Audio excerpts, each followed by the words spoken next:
a class of 15. Mm-hmm. So I got a couple questions here and a couple comments to make. So the 3 highest rated offensive linemen are not early enrollees. 11 of the 15 are early enrollees, which is good. Obviously, those guys are on campus already lifting weights, going to be in spring ball. So Julian Armella, Jaylen early, Qae'shon Sapp, which Logan talked about. Those guys we won't see until June or July.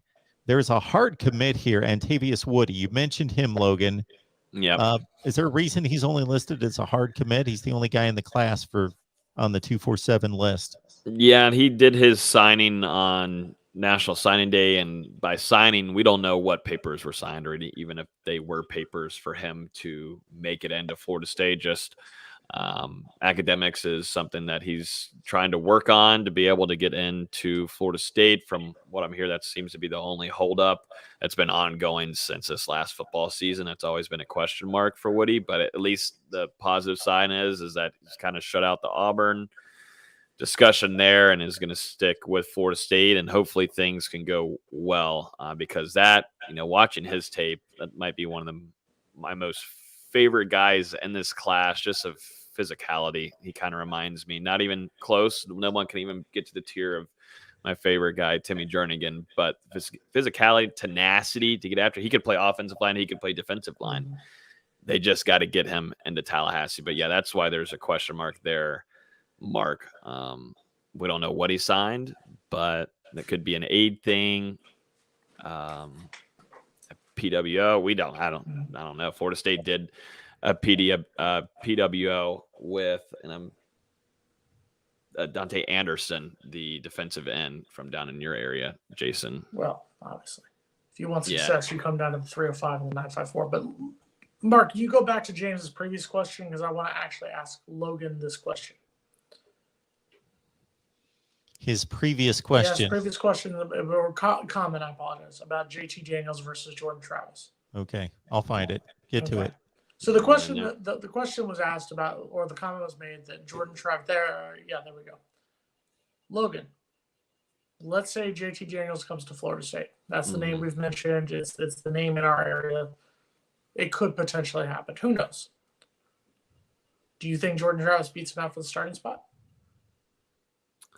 I don't even see it happening. I don't see him coming, but I don't see Florida State switching much of their offense. It wouldn't be a whole major change, but they'd have to switch up kind of their whole offensive game plan, in my opinion, for Daniels. I don't see any ways it's completely blocked out of my mind where a player would even come in and compete to take over Jordan. I think that'd be an awful thing for Florida State's locker room. I think it would lose a lot of the trust between, obviously, your starting quarterback, Jordan Travis, and I think also teammates on the field. And people are also, I see the comments in here all the time. They want AJ Duffy to come in and somehow break everyone up and come in and start and everything like that. I don't.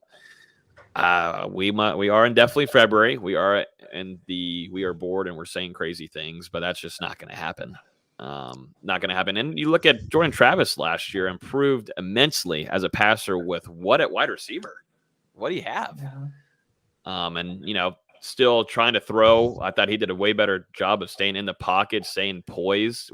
The year before that man was dancing, running around immediately because he knew he could use his legs. He started playing safer too, making sure he wouldn't try to get hurt too and be so physical with some of his runs. But 15-6 last year. Yeah, going into second year. Yeah, Jordan Travis right now is the starting quarterback, and we've said it before. Logan is 100% correct. They're not going to rechange the offense just to bring in a transfer quarterback. That's not going to happen. And the notion that AJ Duffy, the way that AJ Duffy will be the starting quarterback is if Jordan Travis fails out of school, gets arrested and kicked out of school, or suffers a serious injury. Other than that, Jordan Travis will be starting the season against Duquesne.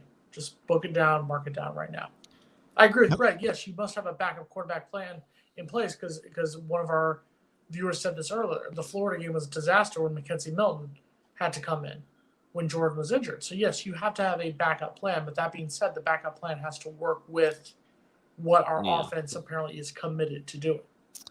So I'm the dissenter in the room. Go for it. To me, Jordan Travis hasn't earned the right to be just lockdown starting quarterback without question. He's not Bryce Young. He's not CJ Stroud, fill in the blank. There's not many out there. I don't think he's earned it to just say we're going to stand pat and be average at quarterback.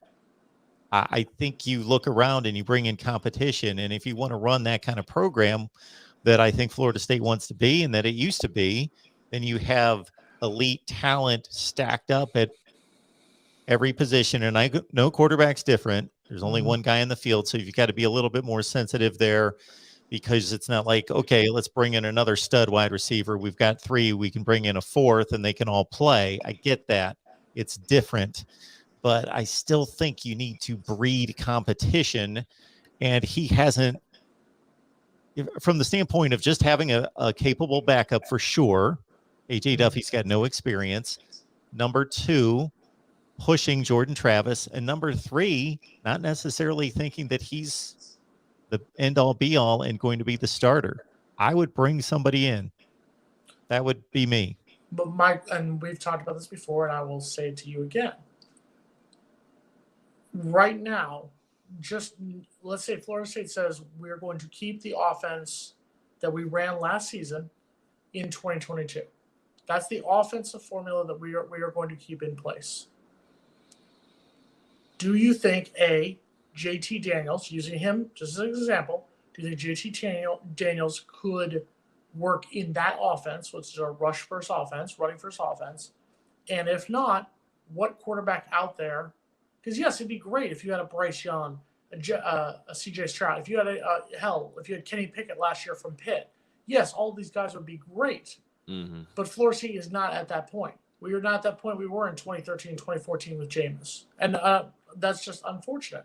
So you're going with what you have right now. So, judging by that, Mark, what quarterback would you say would fit in? Not Florida State reinvents the wheel and changes the offense to a quarterback, but if they're going to keep the run first type offense that they ran last year under Jordan Travis and succeeded with Jordan Travis, what quarterback do you bring in? All right. Let me answer it like this.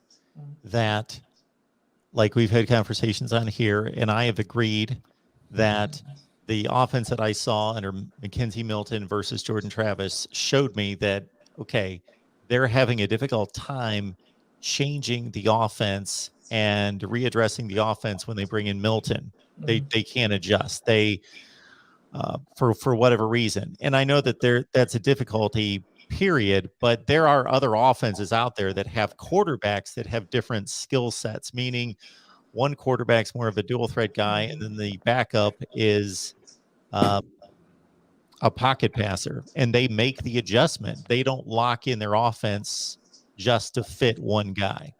Now, that being said, I would go into the transfer portal with the thought that I want somebody similar to Jordan Travis. I would try not to shake up the offense or create that possible conflict that we saw last year. That would be my intent. And my question is, who would that be? Like, I'm just trying to think know. off the top of my head, aside from, and I hate to say it, it's going to make me want to vomit, but something like an Emory Jones from Florida or something like that. Those are the only ones I can see of as somebody who could fit into a rush first offense. That would be my question right there. Is I feel like there's not a lot out there. I'm not coming up with anyone off the top of my head right now, but I'll give you some names next week. How about that? Logan, because there are guys out there. Logan, Mark, name names. I like me.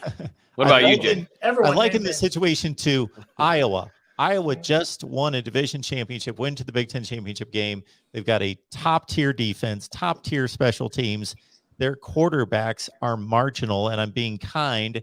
Their offense is garbage, and they don't do anything about it and go out and get quarterback competition for their quarterbacks, and their quarterbacks are pretty lousy. I don't understand that mentality. So I'm just saying how I would run the show. Well, unfortunately, you didn't get hired in December of 2019. Yeah. Trust me, I think you could win more than 8 games, I think.